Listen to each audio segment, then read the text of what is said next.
First of all, it's in the mind choosing to embrace a new way of doing things, choosing to go against the norm, choosing to go against what you're conformed to.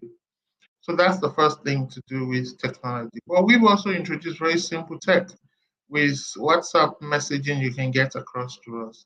We didn't think it was a matter of introducing complex, high quality technology.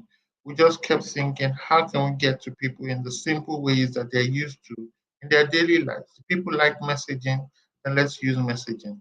People like SMS, let's use SMS. If they go through emails, let's adopt emails. So we've used any and everything to get people to be able to order from us, including having our own dedicated platform and mobile apps. But it's not being about the technology, it's been about what fits into the lifestyles of those that we're serving. Hmm. Can you walk me through how, if I'm a patient in Nigeria needing to access medicines, how might I use Advantage Health Africa to do so? Okay, so it depends on the medicine. You might have typically gone to a pharmacy or tried to get it at your clinic and they don't have it. So you get to hear about our solution called My Medicines. Now, if you go to My Medicines, depending on if you go in now or you went in when the platform was up and alive, you would be able to upload your prescription if you have a prescription for the medication. Or if it's not a prescription based medication, it's a simple over the counter medication, you just can't find it. You do a search and it will pop up and show you what you needed to do, the price and availability, and then you pay. It will take you all the way through the payment gateway, and then you await your delivery. Some people they want to speak to someone, and we found that over 90% of those visiting our platform want to speak. They want to chat with someone. They don't want a totally remote transaction because they want to feel safe. And so we built our operations around you coming in and chatting with someone from our fulfillment center. And in the fulfillment center, you've got pharmacists, you've got officers, you've got logistics, you got different people that will chat with you based on your need. And so when that need is established and medication is established, then it's for us to simply finalize your location and make sure the delivery is completed. Yeah. And I'm glad you mentioned that, people want to chat with someone. You want to feel like, you're getting the right medicines and that the medicines are going to help you. And so maybe can you tell me a little bit more about how you guys work to ensure not just enhancing access, but making sure it's, high quality availability of medicines? Okay, so pharmaceutical care is dealing with medicines, and for us, medicines are not commodities, they're actually poisons. So we're pharmacists and we come from that premise. I know it's the overcautious point of view, but for us, it's safer than sorry. So we have pharmacists manning the orders. They man and check all the requests. And depending on the type of medication, if it's a controlled drug, you can't get it through that channel. You need to visit physically one of the pharmacies in our network. So there are certain restrictions. But if it's a medication that falls within what we can handle remotely, then we go for it. So the pharmacist checks the prescription and makes sure that the composition, everything is correct, the dosing and the periodicity. And then when the dispatch, which is in-house dispatch or a third-party dispatch is picking it up, there are certain checks they need to fulfill because at the other end is a pharmacist as well. Remember, we aggregated over 1,000 pharmacists. So there are certain checks that have been done before the pickup happens. The packaging, the labeling, the composition, matching the prescription with what is being picked up and the description of how to use it. So all of those things go into quality. They go into what is being picked up. Even the location itself has to be licensed. So that we're careful about where you're picking up from. So there's a whole lot that is assumed from our processes to assure us of quality. Once or twice, maybe we've done a wrong delivery and it's been picked up immediately. For example, you need 40 milligrams of a particular medication and 80 milligrams was delivered. But it's picked up along the chain because there's still checks when you are delivering, someone at the at the fulfillment center has also checked before it gets there. And so that way we're assured of quality all the way from dosing to medication type to matching the right prescription with the right medication.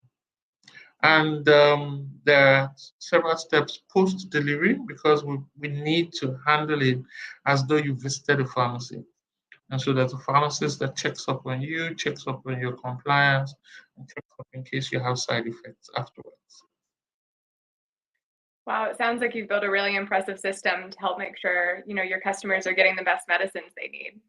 Yes, this is medicines. If we're delivering maybe earrings or electronics, it'll be a totally different process. Yeah, definitely. And I think that brings me to my next question, which is looking more at the landscape of healthcare access in Nigeria. Can you talk a little bit more about how, your solutions are really changing things for patients and providers? Now we understand a little bit more about all of the careful working in the background to make sure it's of quality. So when we started, it was a bit new. So we were able to endear ourselves to the providers being pharmacists in that they had access to a market they wouldn't ordinarily have. So you could be in Lagos and an order was coming from Oyo State or from Kano State. Or you could be a pharmacist in Port Harcourt and we're picking up an order from Port Harcourt to deliver it in Bayelsa, which is another state entirely. It's just like taking something from Vegas to Colorado. So were able to traverse the country in that regard. So it began to add up to their own, total revenue. You could see in their revenue lines that my medicines was adding up to their volumes. And so we were first in that line. I'm going to change the shape of the industry. Now it's common to find pharmacies fulfilling for multiple parties like ourselves. That was totally new 6 years ago when we started October 1st, 2017. What remarkably for us was that we then began to position ourselves to health insurance companies, saying, look, there are medications that you deal on a routine basis and some on an ad-hoc basis. Pass that on to us. It will help to save your costs, but it will also help to ensure that your enrollees, your patients, are getting genuine, affordable medicines. So we saw it as a win-win-win. Win for us, win for the health insurance companies, and a win for the patients. It wasn't going to increase the cost to the HMOs, and one HMO signed up. A year, 2 years after COVID hit, and we've signed up 32 HMOs. So the point is, we have impacted an industry in a manner that they could not have envisaged just 3, 4 years ago. So that has changed. Now, another thing that changed was that certain entities became aware of digital health solutions that they could embrace, and they focused on the areas of strength while we focused on the last mile medication delivery. And they found in us a worthy partner because we were not competing with them in their areas of strength. So you could offer home-based care, you could offer care to geriatrics, to the elderly. You could say, oh, your own care was to pregnant women. That's your forte, that's your strength.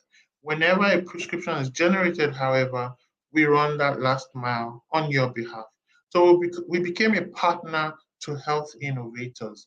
So not just the pharmacies, the providers, we also became relevant to the health insurance companies and to health innovators. And now some government agencies and NGOs are finding that capability useful in programs that they're running. So that for us is very fulfilling, and I'm glad that Advantage Health Africa pioneered that and is still relevant today.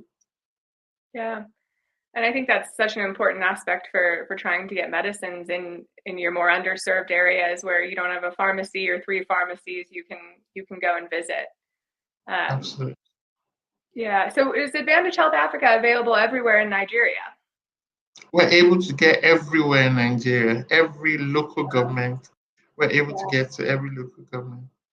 That's incredible. And maybe for people, you can help add even a little more color to how you reach the last mile. Could Could you provide some examples of how, some of these solutions have really made a difference to the quality of healthcare for these underserved populations? We have, I mean, there's so many stories I can draw from, but we have stories of people in surgery and their caregivers can't find the medication that the hospital needs. They call us, they contact us at 11. We don't run 24-hour services yet, but even at such late hours, when it's emergency, we pull everything and we get there. We've also delivered far distances. There's a place, I wish you were Nigerian, you would understand. It's called Shepeteri. Shepeteri is at the border between Nigeria and Benin Republic. To get there, you move from Lagos to Ibadan, Ibadan to Oyo, and it's like an 8-hour journey. We've delivered medications there for someone's parents who they're living there, they're comfortable in the suburbs and in the villages. They don't want to live in the urban area, but they're now not denied the care that the urbanites have. So that is very satisfying, very fulfilling. There are times we've had to fly, you know, medication over emergency cases. We've had oncology meds sent to people in Kano State. And you would think, oh, Kano is cosmopolitan. Yes, but they just didn't find that medication. And it was a doctor that was running around on behalf of her patient, and they got in touch with us, and we got it to her same day. Yes, that's one thing I didn't mention. So most of our deliveries are within 4 hours, and it's a key performance indicator we monitor ourselves by. So it's same day delivery. If it's going to be a next day delivery, it has to be some onerous distance or so that has led to the next day delivery. Most deliveries are same day. So we build those capabilities from the get go. Um, there's so many vast places. During COVID, we delivered medicines in Maiduguri. I'm sure you might have heard about the Boko Haram region and so. So we delivered medicines even in the states that were in restive situations. We've delivered in very colorful ways, but unless you ask me specific questions, people Yeah. that need medicines, saved costs, or people traveling from Ondo coming into Lagos to pick medicines to go to Shagamu. So these are the kind of things that we do. It's now become almost norm for us. Yeah. Wow, I'm sure that there's a lot that goes into delivering the medicines to some of those places, but I can imagine, for a lot of the folks that are part of the diaspora or maybe working with Flurry, this is, exciting to hear that people could get medicines and to their loved ones and make sure that they're going to be of high quality and what they need. I think our most grateful, our most thankful, our most satisfied clients are the Nigerians in diaspora who they really cannot be here physically for their family, for their parents, and they love the fact that they can rely on us to do that last mile for them. Sometimes you find my team going the extra mile. We've got Papa Shagamu, that all of his 4 kids are abroad in the UK and in the US. And they are so grateful that we've got them covered with all his medication. And maybe sometimes he's got some effects and we're able to connect him with a medical doctor because that's another thing. We're able to get a teleconsultation doctor to speak with them. Sometimes we have to refer and that happens seamlessly. So diasporans really find this helpful. And so this relationship with Flurry, I think, was designed to be, was meant to be. Yeah. Can you tell me a little bit more about the telemedicine component of this? How does that work with different customers of yours? So different customers have different needs. Some have specific needs. Some have just general requirements. So they might have seen a doctor, or they come to us first because they know of us, and then we have to refer them to a network of doctors. We have different channels that offer teleconsultation, and that's their own forte. Remember, there are different parties now specializing. And so we have leveraged those partnerships with uh, quite a number. We have at least 6 that we've partnered with where someone needs teleconsultation, we can refer and say, oh, based on their offer, maybe based on the fact that they speak different languages or based on the fact that they are available at odd hours, you can speak with them, and then the prescription will be sent to us, and we will fulfill the order. Hmm. And what do people typically want to talk about in the teleconsultations? Is that about their prescriptions or about their more general kind of health needs that they might be getting medicines for? For some, it's maybe they've treated something and it just didn't abate. It was persistent, so they're looking for a second opinion. For some, I guess it's just a new symptom that has emerged. Some would have a pain and want to say, "Oh, it went away, it's come back." We don't get involved in the details. At least I don't particularly get it, and we don't. We don't participate in the discussions. But what we do know is that prescriptions that are generated, um, and the patients are treated, the the closing of the loop makes them feel so satisfied.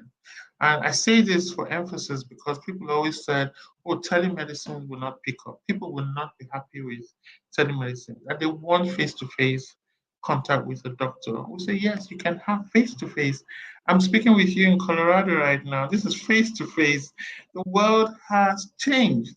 So the earlier we sit up and realize that 70 to 75% of the care at the primary basic level can be offered through teleconsultation, the earlier we know that we can tackle the challenges right now we have of an exodus of experts and disparity in access. When we embrace teleconsultation from the provider angle and from the user angle, I think everybody's going to be a winner from it. Hmm. Definitely. And if you're working with these areas that maybe there isn't a doctor nearby, it makes it significantly more accessible to. Absolutely. We've got a project now that we're starting in Kaduna State. That project combines teleconsultation with the physical medication and the use of community health workers to go to the very last mile. And there are portions, clusters of villages where they can visit them on a routine basis and make sure that they can speak to a doctor through a tab. And the medication has got digital prescriptions so you can match and make sure there are no errors. So it eliminates errors and it eliminates anyone self prescribing and self medicating. And we're taking that to the very last mile, to farmers particularly. For us, it's such an exciting project. In a year's time, I'll be able to report to you and say, wow, this has been a phenomenal success. Those are the kind of things that are beginning to happen now using technology and the fact that we can do many more things using simple QR codes, barcodes, trackers, and so on. Hmm. Yeah. I mean, it sounds like you guys have a lot of different projects targeting these areas of healthcare in Nigeria. What potential do you see for expanding this model, either the one in Kaduna State nationally or some of your other initiatives in other African countries? So when you speak about Africa, we think, you know what, access to medicines, affordable quality, it's a need that seems to cut across Africa. It's the how. The how that has worked, that we initiated and has really worked, is bringing the pharmacies together in a loose network. Now we're just releasing the technology that helps us to have real-time line of sight across the pharmacies. So that in discovering where the medicines are, the genuine medicine, we can do that in seconds. We can connect that by API with all the likes of Flurry and HMOs. And that technology is what we're taking across Africa now. If we deploy in Nigeria successfully this November and see it work for a year, you can be sure that we'll be taking that across Africa. That for us is the backbone that supports the use of teleconsultation, fulfillment through our channels, and making sure it's end to end closed in a safe and secure manner for Africans. Hmm. The Yeah, solution, by the way, is called The Advantage. the advantage. Okay, that sounds really exciting. Which markets are you looking to move to after Nigeria and your After pilot? Nigeria, maybe Uganda, Kenya, maybe. We were mapping Exciting. out certain places. Yeah. Well, I'm sure that's very exciting for folks in those countries and also who have loved ones who are there to know that this solution might be coming available to them. I'm sure, as you're saying, the how of this is really so critical to making sure your solutions actually have their impact. Can you talk a little bit more about what sort of challenges you've encountered in, refining, designing, and scaling Advantage Health Africa solutions? Mm. I know sometimes is a difficulty for us has opened up opportunities. So sometimes speaking about it now with hindsight, it doesn't really look like a difficulty. But first of all, even getting the pharmacies to aggregate was a big work. It was a big task. But we had a compelling message, and we went from city to city, zone to zone, and finally got a good number to subscribe. We've attempted partnerships quite a number of times. Some have worked, but some have not worked. And so that's one area everyone playing in this space, should look out for. Some partnerships don't work, but that does not discourage you from going further, because strategic partnerships can make or break innovation or make or break ventures in the startup ecosystem.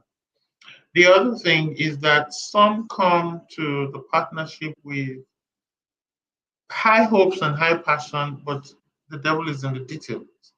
And so some details just do not work, and you need to walk away from it. We've had copycat, of course, you'd have copycats. That hasn't hurt It's a us. good idea, right? So that hasn't hurt us. I think sometimes it spurs us on to know that, look, to say that we're the first aggregator is not a big deal.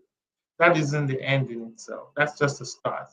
It is a means to an end. What you need to do is keep opening up territories and going further and seeing bigger markets and seeing bigger opportunities. Finance, of course, we've won quite a number of grants. Some of what we do, it's social innovation, so it lends itself to social innovative funding, so that has helped. But we would, of course, need more funding for the work we do. We need more bikes out there. We need more transportation and logistics systems. Our tech has taken us 4 times to do. This is the fourth iteration.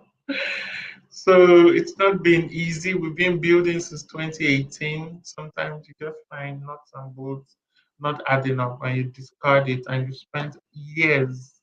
So we spent years building, and this is the fourth and most successful iteration. So we want that to work. And I guess just generally, government support in terms of regulation. We've really benefited from regulator that is very understanding. We're amazed at the ease we had with our regulator, because it's not like that in many sectors where you have pioneers. But for us, what our regulator did, and we took the owners to actually go and say, we're launching so and so, we know these are your concerns, and this is how we built it into our business model. And we got, okay, let's see how this works. So that let's see how this works has really helped us. But it took some time for regulation to be in writing and to be passed as law. So you know that when you operate from the US, you would ask to check and tick all the boxes. Do you have regulation? If we say no, it's almost as though no, don't touch them. But explaining to an investor that you can touch us, you can come to us, we don't have regulation doesn't mean we'll be clamped down next day. So some of those peculiarities are difficult to explain to a foreign investor, and so we have been funded locally so far, except for the grants, but we're looking for much more to help us scale and do 100x what we're doing currently. Yeah. And I'm sure all of the work that you've done in building these quality control mechanisms into your solution have helped make, even where there isn't regulations, make sure that you're delivering the best kind of solutions to patients. Absolutely. I think because we're pharmacists, we've taken for granted that the duty of care with this particular item, it falls with us. And so we've gone the extra mile to build in safe proof, self-reporting, we've built in checks, we've built in accountabilities that put us above anyone just saying, I just want to have an online pharmacy. Mm-hmm. Yeah. And I'm curious, you mentioned a few different challenges you guys have had to navigate from, your partnerships to funding to some of these nuances of the healthcare space. What sort of lessons or strategies from that, do you think would be valuable to share with other healthcare innovators and entrepreneurs in the region? Hmm. I think very quickly try your solutions. Don't try to be perfect before you launch. So we've learned that anyway. And I think that's in the constitution of each entrepreneur to fail fast and fail quickly so that you can pick up lessons and move forward. One thing we know is that several of our solutions have failed, but they haven't ended us and they won't and they can't end us. We pivot or we change, we remove certain components and we replace from the learnings from the market. The market teaches you. In health, in innovation, in entrepreneurship, the market teaches you. Because ultimately you're not an entrepreneur for the badge. And you're not here for you know, ticking a box. You're here to solve a problem, to add value, and create that value from scratch many times. So don't be afraid to pioneer. Don't be afraid to question how it's been done for so long. And of course, believe in yourself. We've had to believe in ourselves. When we weren't getting accolades, we weren't getting recognition, we kept building. We didn't get our very first grant or award until 2021, 4 years after. We were bootstrapping for so long and we kept doing it. But it was great validation when it came. It was, oh, wow, you mean we're being recognized for this thing we're doing? We've enjoyed that. And so sometimes you may not get any applause. You may not even make the money. You may not be able to have an extra after paying salaries and the essentials. Please keep at it if you believe in the solution that you're working on. Yeah. Well, I think that's really inspiring and impressive to see all of the work that you guys have done and how far you've come from bootstrapped beginnings. Yes. One other thing that I think that came to my mind to add is that in entrepreneurship, sometimes the solution that you are working on might take a bit longer time to come to fruition, but your needs have shorter term requirements. So your inflow from some solutions may take 3 years, but you have monthly needs. Try and find how to solve that through offering maybe another line of business that is bringing in your bread and butter. We don't always find that in health tech because most people are focused on building the tech, launching, and marketing them. I say if you can combine two business models, please do because it makes you less desperate, makes you go on further, and it helps to build your resilience for weathering the storms much longer. And you can walk away from some bad deals if they happen. Yeah. Well, I think that's very wise words, and I'm sure the audience is noting them down, future and current entrepreneurs. Um, I think we've heard all about a lot of the amazing work you've been doing, and I'm curious, what are the future goals and visions for Advantage Health Africa in the next year and the next 5 years? Where would you like to see things go? Okay, so let me talk about three of our goals. We have multiple goals. We're very ambitious.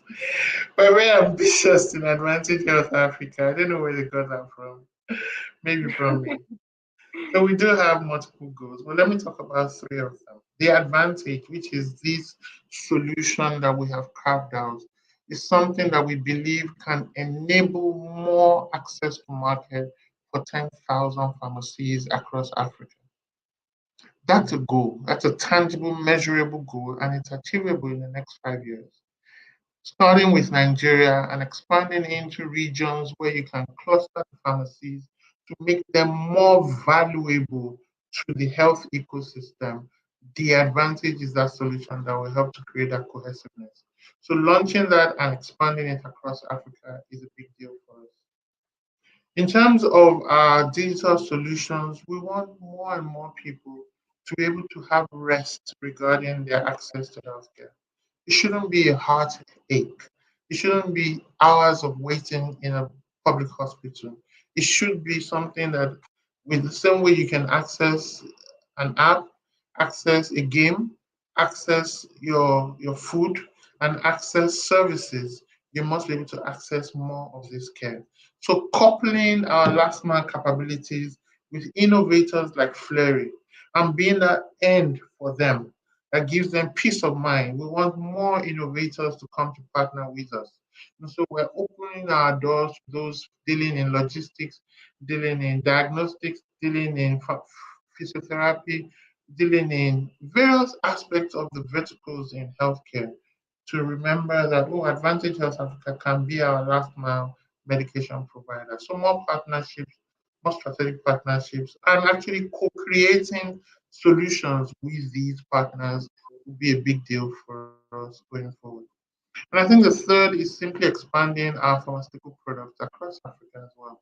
We've got a range of almost 50 products, from antihypertensives, anti-diabetics, to really essential drugs and novel products that we market currently in Nigeria and expanding those. So we're open to anyone in any country in Africa, Zambia, Uganda. We're talking to someone now in Malawi that is interested in bringing in some of our products into their country. We'll be happy to do business with them. You've led me right to my next question, which was, how can individuals or organizations that want to collaborate with you, how can people get involved to help further this mission of expanding access and high quality care? So we're available on all channels, emails. If you write us, everybody's first name. So mine is Abimbola at advantagehealthafrica.com. I'll get it. Info at Advantage Health Africa, if that's what you remember. We're available on social media. We're accessible. We're a very nimble team. We're just under 90 people, but we will respond to emails and social media prompts. So you can reach us in many ways. That's really exciting. Well, looking from beyond just partnerships to those individuals you're working with and to their families in the diaspora. I'm wondering if you can talk a bit more about how folks from the Nigerian diaspora, for example, could engage with or support your initiatives from abroad. So there are many channels that people have discussed with us. They say, oh, we want to give back. For example, during COVID, it would have been fantastic if we had a pipeline of people in diaspora paying for some care for those who could just not that they were poor per se, but they couldn't access their normal commerce because they were locked down. So their routine medication could not be bought, they couldn't pay for it. Now we've created solutions for that. So we are COVID ready or any lockdown ready. Nobody. I hope there's no other one. But imagine another time when people are locked in at home. We don't want them to suffer from medicines being available, but they just can't access it. So we've created care packs for those with chronic illnesses. It's called My Care Plus. In the diaspora, you can say, you know what, Abimbola, I want to pay for 10 people on My Care Plus for a year. And it's not a lot. It's not up to $200. For some people, we've created a solution where for up to 20 healthcare conditions, they can actually subscribe and they get a lot of care, like medication concierge service. And you can pay for that $3 a month. And you can say, Abimbola, I want to pay for 100. $3 a month. That's $300 a month. So I can pay for several months for widows, for people who, are unable to care for themselves right now. Those are the kind of solutions that we put together. So they're all digital solutions. You can track them. You can pay on our site. You can see, that we're actually, driving the funds to the right people. Those are solutions. But Flurry has created a very beautiful, solution. We're happy to support Flurry and the likes of Flurry. And so you can support Flurry. You're also supporting the work that we do. And on that note, what would you say to Fleury customers who are considering how to support their loved ones in Nigeria to access care through Advantage Health Africa? So Fleury has found us. They've gone to a great extent to make sure that when they make you a promise, you've got credible partners down here in Nigeria serving them. So I think you're in safe hands. Just do the needful. Well, that's great to hear. I don't know if any folks who are listening in have questions that they want to drop in the chat, or Abimbola, if you have any final thoughts or things you wanted to talk about that I haven't asked you enough about. I think we're good. I'm good. I'm just happy that we have chances like this to talk more about the good things happening in Africa, the good things happening in Nigeria. Sometimes I don't know whether to be happy or sad. When people say, "Oh, you mean we can get this done in Nigeria?" They almost think it's far and it's not possible. Look, progress is happening. All right. Don't be too focused on the negative news. There are things like this, solutions like this that are being cooked here, that are being worked out, and there are hardworking professionals behind us that are making sure that healthcare access can become something we can sit and say, yes, this is sorted, this is done. Let's move on to the next station. Yeah. Well, that's exciting to hear, and I'm sure you and your team have played a major role in helping make that happen in terms of access to medicines in Nigeria. And I'm sure we'll look forward to seeing more of your work both in Nigeria and across the continent. We certainly look forward to that as well. Yes. Thank you so much. Thank you so much for joining us, and thanks to everyone who listened in to this month's Fleury Care Digest. We'll be back next month to keep talking about all of the amazing health innovators and work being done like those at Advantage Health Africa. So thanks, everybody, and have a great day. Thank you, Lucy. It's been lovely talking with you. Bye-bye. You as well. Take care.